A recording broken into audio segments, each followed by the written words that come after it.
I'd like to make an appointment to talk about my anger. Is now a good time? Yes, now it's fine. I find I feel angry when I feel that you are checking up on me. So you feel angry when you think I am checking up on you. Is there more? I also get angry when you try and micromanage me. So you also get angry when you feel that I am trying to micromanage you. Yes, it absolutely drives me up the wall. I wish you'd just let me get on with things instead of feeling the need to tell me what to do all the time in real detail. So you wish that I'd just let you get on with things instead of telling you what to do? When I feel you do that, it makes the hair on the back of my neck prickle and I feel my anger rising. So when you feel that you do, it makes the hair on the back of your neck prickle and you feel your anger rising? It reminds me of the time when my mum used to know the perfect and correct way to do everything, and she never let me get on with things. It reminds you of the time when your mother used to know the perfect way to do everything and she never let you get on with things on your own. Is there more? Yes, that's right. It was like she didn't trust me. She didn't have confidence in my abilities. It always made me feel so incompetent. You felt she didn't trust you and she didn't have confidence in your abilities. It always made you feel so incompetent.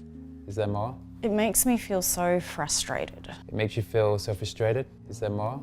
I know you mean well, but I wish you'd stop interfering in my world. You know I mean well, but you wish I'd stop interfering in your world. It feels like criticism. So it feels like criticism? Yes. If you'd just let me do things, you'll see that I can do it right. If I'd just let you do things, I'd see that you can just do it right. Is there more?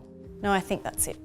So, in summary, when you were a little girl, your mum was always micromanaging you, and when you feel that I do it, it makes you angry. Is that a good summary? Yes, but also that it felt like criticism, and sometimes I feel that you don't trust me to do things right, and the way I do things is wrong. And also that it feels like criticism, and sometimes you feel that I don't trust you, and the way you do things is wrong. Yes, that's right. Well, it makes sense to me when you feel you are being told what to do, it comes across as criticism. And I can imagine that it makes you feel like a child and that you are being told that you are incompetent. It must make you feel frustrated and lonely as well as angry.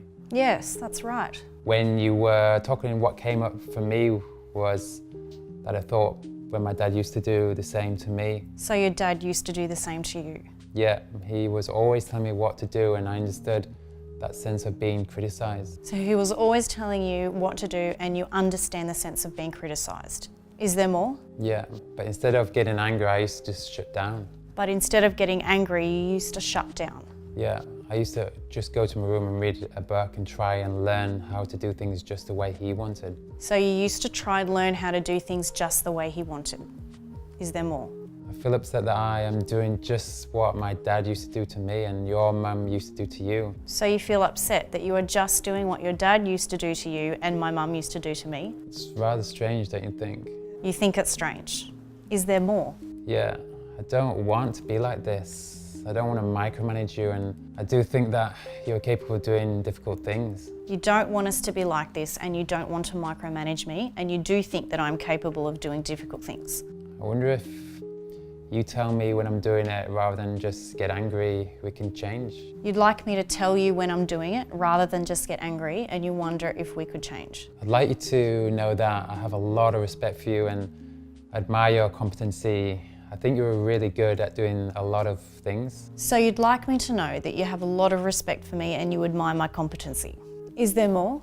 I feel that we are both following the patterns we learned as children, and it doesn't have to be like that. You feel that we are both following the patterns we learned as children and it doesn't have to be like that.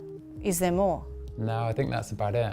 So what I've heard is that you can see we have both been affected by our parents and the way they used to tell us what to do all the time. Except it makes me angry and it used to make you want to hide and learn to be better. And that you'd like us to change the pattern and be different from our parents. Is that a good summary? Yeah, I admire your competency. It's one of the things I love about you. And that you admire my competency and it's one of the things you love about me. Yeah, that's right. So what makes sense to me is that we've both been affected by the same trait in our parents, but that we responded to it differently when we were children. I used to get angry and you used to shut down and hide. I can imagine that what's been going on has made you confused and hurt and fear that we were drifting apart. Yeah, that's right. And lonely. And lonely. By working with the fear, the sadness, or both, you will both develop more skillful ways of relating to your anger. For example, you may find that you have some unresolved grief, or you may notice that you feel scared about a certain outcome. That's good information for you to work with, as it involves addressing a deeper need than the anger. By identifying the primary emotion which underlies the secondary emotion of anger, you can more easily determine the best course of action to resolve the problem.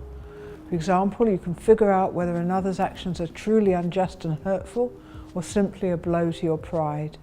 By working with the underlying primary emotions, you have a way of decreasing habitual anger, cultivating more inner peace, and facilitating thoughtful action.